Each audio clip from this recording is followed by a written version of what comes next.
Raja Saab cinema release అయిన వెంటనే makers ఒక పోస్టర్ రిలీజ్ చేశారు. ఆ పోస్టర్లో పెద్ద అక్షరాలతో డే 1 వరల్డ్ వైడ్ గ్రాస్ 112 కోట్లు అని రాసుంది. ఇది చూసిన వెంటనే సోషల్ మీడియాలో పెద్ద చర్చ మొదలైంది. అసలు ఈ సినిమా ఫ్లాప్ టాక్ తెచ్చుకుంది కదా, ట్రోలింగ్ జరుగుతోంది కదా, అలాంటప్పుడు మొదటి రోజే 112 కోట్లు ఎలా వచ్చాయి అనే ప్రశ్న చాలా మందిలో కలిగింది. కొందరు ఇది పూర్తిగా ఫేక్ అన్నారు, మరికొందరు మేకర్స్ కావాలని పెంకి చూపిస్తున్నారు అన్నారు. ఇంకొందరు ఇప్పుడున్న కాలంలో ఏ సినిమా అయినా పోస్టర్లో ఏదో ఒక నెంబర్ వేస్తారు అంటూ నవ్వుకున్నారు. కాని నిజంగా ఆ 112 కోట్లు ఎక్కడ్నించొచ్చాయి? అందులో నిజమెంత, గిమ్మికెంత?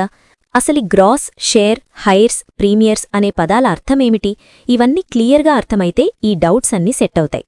ముందుగా ఒక విషయం అర్థం చేసుకోవాలి. మేకర్స్ పోస్టర్లో చూపించేది గ్రాస్ కలెక్షన్. గ్రాస్ అంటే థియేటర్లలో టికెట్ల ద్వారా వచ్చిన మొత్తం డబ్బు. ఇందులో GST, theatre share, distributor share అన్నీ కలిపి ఉంటాయి. కానీ డిస్ట్రిబ్యూటర్ చేతికి వెళ్లేది షేర్ మాత్రమే. సినిమాకు నిజంగా బిజినెస్ పరంగా ఉపయోగపడేది షేర్ అమౌంట్. అందుకే ట్రేడ్లో సినిమాల విజయాన్ని గ్రాస్ కంటే షేర్ ఆధారంగా లెక్కిస్తారు. రాజాసాబ్ విషయంలో పోస్టర్లో చూపించిన 112 కోట్లు గ్రాస్. కానీ దాని వెనక ఉన్న అసలు లెక్కల్లో చాలా అంశాలు కలిసిపోయాయి. ముఖ్యంగా 2 విషయాలు: ప్రీమియర్స్ కలెక్షన్ మరియు హైర్స్ రూపంలో ముందే వచ్చిన డబ్బు. ప్రీమియర్స్ అంటే రిలీజ్కు ముందు రాత్రి వేసే షోలు. ఈ షోలకి టికెట్ రేట్లు ఎక్కువగా ఉంటాయి.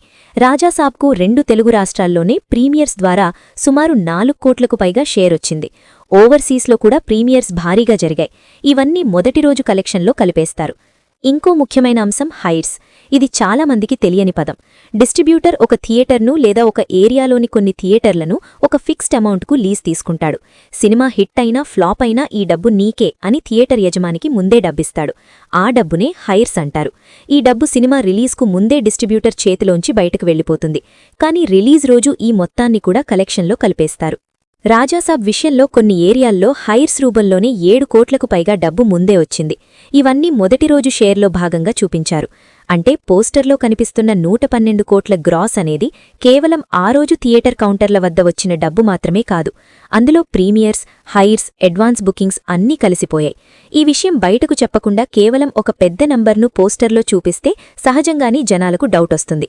అసలు ఫ్లాప్ టాక్ ఉన్న సినిమాకు ఇంతెలా వచ్చింది అని అనిపిస్తుంది.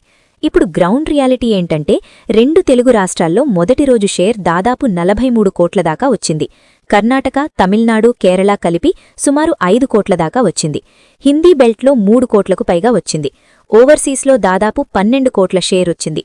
ఇవన్నీ కలిపితే ప్రపంచవ్యాప్తంగా సుమారు 65 కోట్ల షేర్.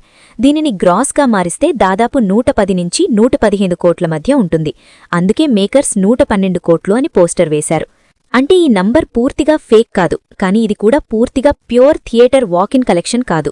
ముందే వచ్చిన డబ్బు, ప్రీమియర్స్, హైర్స్ అన్నీ కలిసి వచ్చిన టోటల్ ఇది. ట్రేడ్లో ఇలాంటి పని కొత్త కాదు. పెద్ద సినిమాలన్నీ ఇదే విధంగా పోస్టర్లు రిలీజ్ చేస్తాయి. కానీ సమస్య ఏంటంటే ప్రేక్షకులు ఈ లోపలి లెక్కలు తెలియక సోషల్ మీడియాలో నెగటివ్ టాక్ చూస్తూ ఈ నంబర్ చూసినప్పుడు షాక్ అవుతున్నారు. ఇదసలు నిజమేనా అని ప్రశ్నిస్తున్నారు. ఇక్కడ ఇంకో విషయం గుర్తుంచుకోవాలి.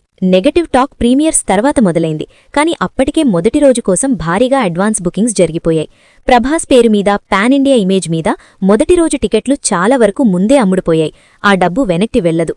కాబట్టి టాక్ ఎలా ఉన్నా మొదటి రోజు ఓపెనింగ్ మాత్రం పెద్దగానే ఉంటుంది. అదే రాజాసాబ్కు జరిగింది. కానీ దీన్ని చూసి సినిమా హిట్ అయిపోయింది అని అనుకోవడం పొరపాటు. మొదటి రోజు ఓపెనింగ్ వేరు, సినిమా రన్ వేరు. రాజాసాబ్ డిస్ట్రిబ్యూటర్లు పెట్టిన మొత్తం పెట్టుబడి 207 కోట్లు.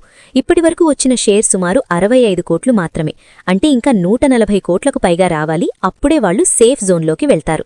నెగటివ్ టాక్ ఉన్న సినిమాకు అది చాలా కష్టమైన టార్గెట్.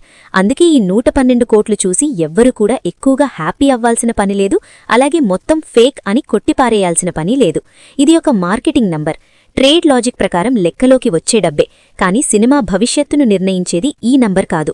రేపట్నుంచి ఎన్ని షోలు నడుస్తాయో, ఎన్ని థియేటర్లు నిలబడతాయో, 2వ వీకెండ్ వరకు సినిమా ఎలా హోల్డ్ అవుతుందో అవే అసలు టెస్ట్. కాబట్టి 112 కోట్లు నిజమేనా అన్న ప్రశ్నకు సమాధానం ఒక్క మాటలో చెప్పాలంటే ఆ నంబర్ పూర్తిగా అబద్ధం కాదు. కానీ అది పూర్తిగా గ్రౌండ్ రియాలిటీకి ప్రతిబింబం కాదు. అందులో ముందే వచ్చిన డబ్బు, ప్రీమియర్స్, హైర్స్ అన్నీ కలిసి వచ్చిన టోటల్ ఇది. అసలు గేమ్ ఇప్పుడు మొదలవుతుంది. ఈ సినిమా తన బలంతో థియేటర్లలో నిలబడగలుగుతుందా లేదా అన్నది వచ్చే రోజుల్లో తేలుతుంది. అప్పటివరకు ఈ పోస్టర్ల నంబర్లను చూసి ఎక్కువగా హైప్ పడడం గానీ, పూర్తిగా కొట్టిపారేయడం గానీ రెండూ అవసరం లేదు. నిజమైన తీర్పిచ్చేది ప్రేక్షకులే, థియేటర్ వద్ద వచ్చే కలెక్షన్లే.